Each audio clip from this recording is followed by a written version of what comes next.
I was asked to talk to you about fasting. This is something I do quite regularly.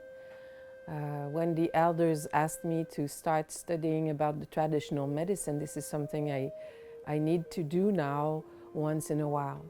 And when we say fasting, it implies that we also have to retreat in the forest and be alone for 3-4 days at least. It depends on what the elder is asking you.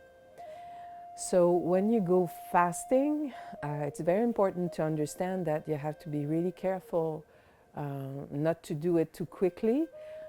First thing you have to do is to consult a specialist to make sure that you're not too violent with your body. Some people cannot do that so easily, and even though if you're in very good health, it's very important to prepare your body before fasting and also after fasting to come back gradually to your normal way of eating.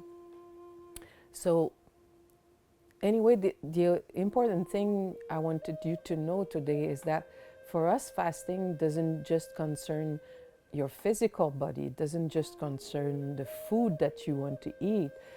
We all need to fast regarding our fear of silence.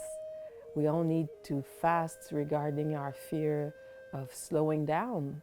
So when we go like this in a retreat, this is the center of what we do. So I think in all traditions in the world, they discovered that if you stop and you slow down like this, and if you fast, then something really special happens. I think if your body doesn't have to spend too much energy on digestion, then you get much more energy for meeting yourself, for praying, for meditating, for connecting with things that are more important than your little me. So that's what they discovered. And if you want to try to fast, what we always say is that learn to be more comfortable with silence. Learn to allow yourself to slow down, not to be always agitated. There is so much noise nowadays in our lives, so much speed, so much information all the time, everywhere.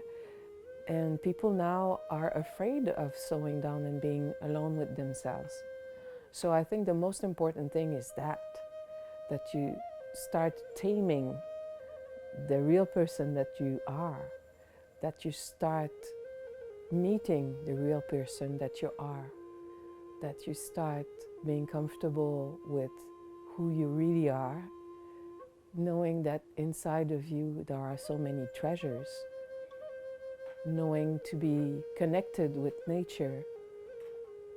And ultimately what you discover actually is that you are loved. But if you don't listen to the love that is given by life all the time, you cannot contact it. So for us, fasting is much more about that you need to discover within yourself. So in our tradition, when we go fasting, we're always accompanied by an elder. So we're not completely alone. We're given some directions, some instructions so that we can go further within ourselves and meet those spaces sometimes that are not really comfortable inside, that, you know, wounds or things from our past that are difficult to manage. So that's one condition. And it's also there to reinforce your spirit. So elders from all generations have been through this path. They needed to do it themselves. And that's why they're so precious, because nowadays when they pass on their knowledge, you can be sure that it comes from those moments of silence and retreat that they had themselves before.